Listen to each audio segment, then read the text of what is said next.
As Iraqi and Kurdish forces advance on the Iraqi town of Tikrit, the militants of the Islamic State hit back, apparently beheading a Western journalist and threatening the life of another if the U.S. doesn't stop its airstrikes. We'll have that and more right here, right now on the News Hub. Good morning and welcome. I'm Simon Constable. And let's waste no time, go straight to Tamer El-Ghobashy in Iraq. Tamer, thank you very much for being there. And let's start, Tamer, with the beheading.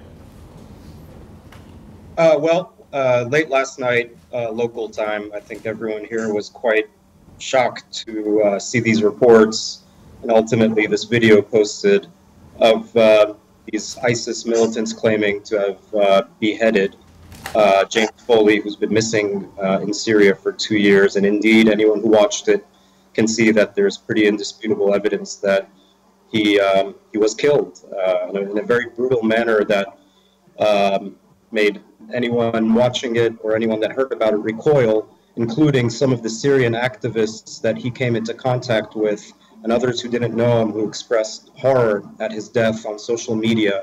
And of course, these activists are now stuck between the brutal Syrian regime and the increasingly brutal so-called Islamic State militants. Tamer, I understand that the Islamic State have threatened to kill another captured Westerner.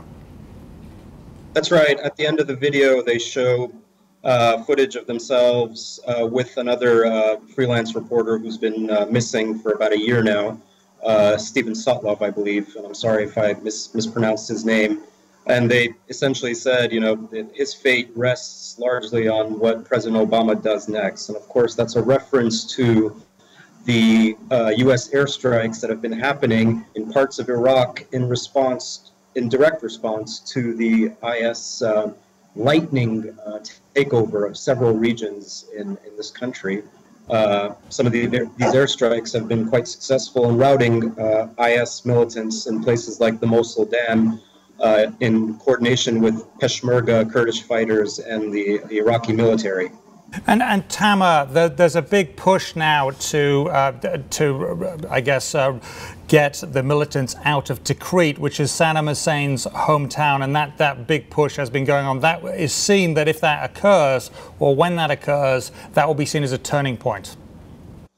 I mean, it's difficult to say what exactly would be a turning point. IS definitely has quite a bit of control over this country in addition to the territory they've claimed in Syria.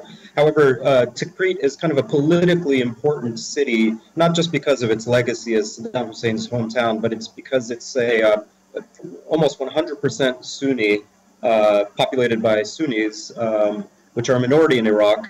And it's seen by the new government as perhaps a way to bring them into their fight against IS by showing that they care about that city enough to, really make a push for it. It's notable that this is the second major push by the Iraqi military, supported by Shia militias, to retake Tikrit. And it began yesterday with what appeared to be fairly decent gains, but it seems to have stalled significantly today under what appears to be a lack of coordination, not so much equipment, but coordination by the Iraqi military.